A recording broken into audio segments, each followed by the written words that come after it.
মধ্যপ্রাচ্যের আকাশ এখন বারুদের গন্ধে ভারী। ডোনাল্ড ট্রাম্প হুঙ্কার দিয়েছেন ইরানকে তিনি মাটির সঙ্গে মিশিয়ে দেবেন, এমন বোমাবর্ষণ করবেন যা ইরান স্বপ্নেও ভাবেনি। ইরান যুক্তরাষ্ট্রের মধ্যে গত ৭২ ঘন্টা ধরে চলছে এক নজিরবিহীন যুদ্ধ। কিন্তু প্রশ্ন হলো, ইরানকে কি আসলে ম্যাপ থেকে মুছে ফেলা সম্ভব, নাকি এই পারস্য সভ্যতা দখল করতে গিয়ে খোদ সুপার পাওয়ারদেরই সমাধি হবে? আজকের এই ভিডিওটি মিস করবেন না, কারণ আজকের ভিডিওতে আমরা আলোচনা করব ইরান কেন বিশ্বের বুকে অজেয় এক শক্তি।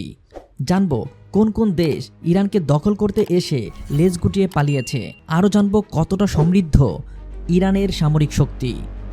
গত ২৮ ফেব্রুয়ারি যুক্তরাষ্ট্রের বোমার আঘাতে ইরানের supreme leader Ayatollah Ali Khamenei মারা গিয়েছেন।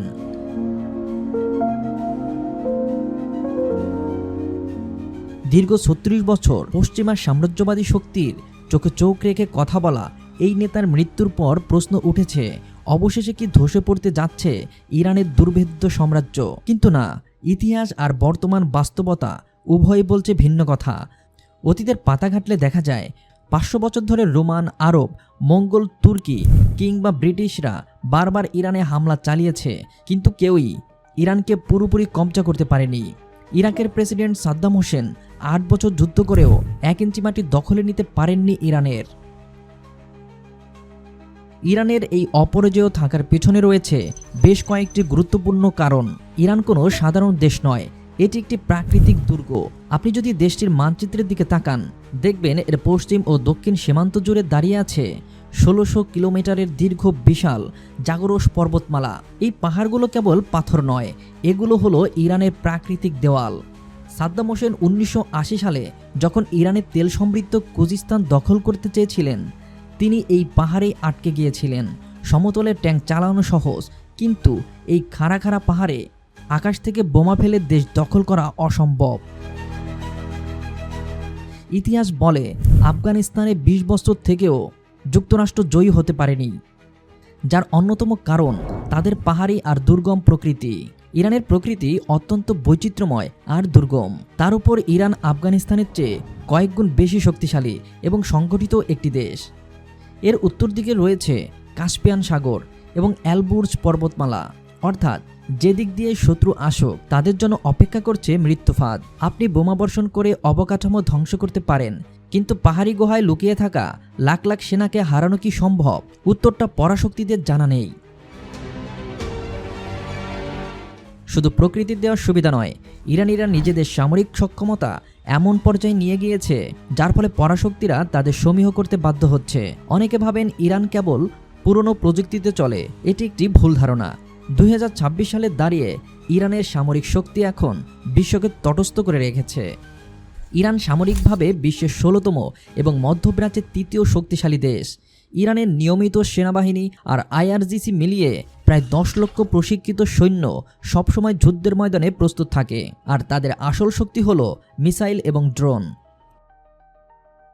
ইরানের ভান্ডারে এখন আছে ২৫০০ কিলোমিটার রেঞ্জের সেজেল-2 এবং সবচেয়ে ভয়ানক ফাত্তাহ হাইপারসনিক মিসাইল। আপনি জানেন কি এই মিসাইলের ক্ষমতা কি? এটি শব্দের চেয়ে ১৫ গুণ দ্রুত গতিতে চলে। পৃথিবীর কোনো রাডার বা ডিফেন্স সিস্টেম, এমনকি ইসরায়েলের আয়রন ডোমও একে থামাতে পারবে না। এছাড়া ইরানের শাহেদ 136 ড্রোন এখন ইউক্রেন থেকে শুরু করে মধ্যপ্রাচ্যে সবখানে ত্রাস সৃষ্টি করছে। সবচেয়ে বড় চমক হলো, ইরান এখন আর কেবল ৭০ দশকের মার্কিন জোটের উপর নির্ভর করে না। রাশিয়ার কাছ থেকে তারা পেয়েছে অত্যাধুনিক SU-35 যুদ্ধবিমান, আর আকাশসীমা রক্ষায় রয়েছে বহবার 373 এবং রাশিয়ার S-300 সিস্টেম। এছাড়াও চীনের বেইদু স্যাটেলাইট ব্যবহার করে ইরান এখন নিখুঁতভাবে শত্রুর জাহাজে আঘাত হানতে সক্ষম। অর্থাৎ ইরান কোনো দুর্বল রাষ্ট্র নয়, তাদের আক্রমণ করা মানে হলো নিজের ধ্বংস নিজেই ডেকে আনা। এর বাইরেও ইরানের হাতে রয়েছে এমন এক ট্রাম্প কার্ড যার ভয়ে যুক্তরাষ্ট্র ও ন্যাটোর ইউরোপীয় সদস্যরা সবসময় শঙ্কিত থাকে। এই ট্রাম্প কার্ডের নাম হরমুজ প্রণালী। বিশ্বের মোট জ্বালানি তেলের 1/3 এই সরু জলপথ দিয়ে যায়, আর ইরানের অবস্থান ঠিক এর মাথায়। যদি যুদ্ধ শুরু হয় আর ইরান এই পথ বন্ধ করে দেয়, তবে বিশ্ববাজারে তেলের দাম হু হু করে বাড়বে। এর প্রভাব আপনার রান্নাঘর পর্যন্ত পৌঁছে যাবে। বাংলাদেশ হোক কিংবা যুক্তরাষ্ট্র, বিশ্বের সকল মানুষের উপর নেতিবাচক প্রভাব ফেলবে তেলের দাম বৃদ্ধি। এই অর্থনৈতিক আত্মহত্যার ভয়েই পশ্চিমারা ইরানের সঙ্গে যুদ্ধে জড়ালেও যুদ্ধ দীর্ঘমেয়াদী করার সাহস পাবে না বলে রাজনৈতিক বিশ্লেষকরা মনে করেন। এখানেই শেষ নয়, ইরানের শক্তির গল্প আরও বিশাল। মধ্যপ্রাচ্যে ইরান একা লড়ে না, তাদের রয়েছে এক বিশাল নেটওয়ার্ক যাকে বলা হয় অ্যাক্সিস অফ রেজিস্ট্যান্স। লেবাননের হিজবুল্লাহ, ইয়েমেনের হুতি, ফিলিস্তিনের হামাস, সিরিয়ার ফাতেমিউন আর ইরাকের মিলিশিয়ারা তেহরানের এক ইশারায় জ্বলে উঠতে পারে। ইসরায়েল জানে ইরানের উপর হামলা হলে কেবল তেহরান থেকে নয়, বরং চারপাশ থেকে হাজার হাজার মিসাইল তাদের উপর বৃষ্টি হয়ে ঝরবে। এটি এমন এক মাকড়সার জাল যেখানে একবার ঢুকলে বের হওয়া কঠিন। এই মুহূর্তেও খামেনির মৃত্যুর প্রতিশোধ নিতে ইসরায়েলকে মরণ কামড় দেওয়ার ঘোষণা দিয়েছে এই সশস্ত্র বাহিনীগুলো। এবার আসি সবচেয়ে শকিং তথ্যে। গোয়েন্দা সংস্থাগুলো বলছে এই যুদ্ধের ডামাডোলের মধ্যেই ইরান হয়তো তাদের প্রথম পারমাণবিক বোমা তৈরি করে ফেলেছে। যদি যুক্তরাষ্ট্র বা ইসরায়েল তাদের অস্তিত্বে আঘাত হানে, তবে ইরান ফাইনাল অপশন হিসেবে পারমাণবিক বিস্ফোরণ ঘটাতে দ্বিধা করবে না। এটি কেবল গুঞ্জন নয়, এটি একটি স্ট্র্যাটেজিক আতঙ্ক। তাছাড়া ইরান আজ একা নয়, রাশিয়া এবং চীন জানে ইরান পড়ে যাওয়া মানে মধ্যপ্রাচ্য তাদের প্রভাব শেষ হয়ে যাওয়া।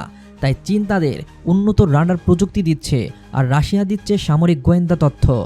উত্তর কোরিয়াও চীনের পক্ষে, এমনকি ভারতও ইরানের স্থিতিশীলতা চায়, কারণ তাদের কোটি কোটি ডলারের বিনিয়োগ রয়েছে চাবাহার পোর্টে। সুতরাং ইরানকে ধ্বংস করা মানে হলো একটি বৈশ্বিক মহাযুদ্ধ শুরু করা, যা সামলানোর ক্ষমতা ডোনাল্ড ট্রাম্প বা নেতানিয়াহু কারোরই নেই। তবে ইরানের শক্তি কেবল অস্ত্রে বা রাজনীতিতে নয়, বরং তার 9 কোটি মানুষের বৈচিত্র্যময় প্রাণের স্পন্দনে। পার্সিয়ান, আজারি, কুর্দি এবং বেলুচ, আরব ও তুর্কি সহ নানা জাতিসত্তার এক অপূর্ব মেলবন্ধনে এই দেশ। যদিও কুর্দি বা বেলুচদের মতো কোনো কোনো গোষ্ঠীর মনে আলাদা রাষ্ট্রের স্বপ্ন রয়েছে, তবুও ইরান সবাইকে একটি অভিন্ন পরিচয়ে বেঁধে রাখতে সক্ষম হয়েছে। ইরান তার নাগরিকদের শিখিয়েছে তাদের সব লড়াই আর যন্ত্রণার মূলে রয়েছে পশ্চিমা সাম্রাজ্যবাদী অপশক্তি। এই আবেগ আর মুসলিম ভ্রাতৃত্বের একাত্মতা তাদের সবাইকে এক সুতোয় গেঁথে ফেলেছে। তাই যে কোনো বিপদ বা বাইরে থেকে আঘাত এলে এই ভিন্ন ভিন্ন জাতিগোষ্ঠী নিজেদের ভেদাভেদ ভুলে দেশের টানে এক হয়ে যায়। সব মিলিয়ে বলা যায়, ইরানকে হারানোর চেষ্টা করা মানে নিজের ঘরও জ্বালিয়ে দেওয়া। পরাশক্তিরা এই সত্যটি জানেন বলেই গত 50 বছর ধরে কেবল হুমকি দিয়ে যাচ্ছে, সরাসরি ইরান দখলের সাহস করতে পারেনি। রাজনৈতিক বিশ্লেষকরা মনে করছেন 2026 সালের এই যুদ্ধ ইরান মাথা উঁচু করে টিকে থাকবে। ইরানকে মানচিত্র থেকে মুছে ফেলা কোনো পারশক্তির পক্ষে সম্ভব নয়, বরং এই পারস্য দুর্গ দখল করতে আসা মানে হবে নিজের ধ্বংস নিজেই ডেকে আনা। ভিডিওটি ভালো লাগলে চ্যানেলটি সাবস্ক্রাইব করে আমাদের সাথেই থাকুন।